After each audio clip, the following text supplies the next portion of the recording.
following video shows you how to install clear coat designs on your device. Start by cleaning your device with a lint-free towel or cloth. Next, take the clear coat design and peel the design off the paper backing. Carefully line up the design and gently lay it in the correct position.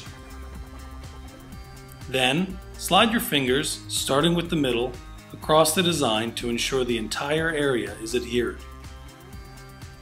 Make sure you check the edges and slide your finger over any area that may not have stuck down.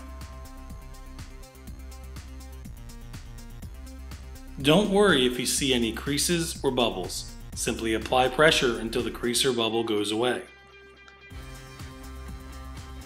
Congratulations! You've just installed clear coat designs.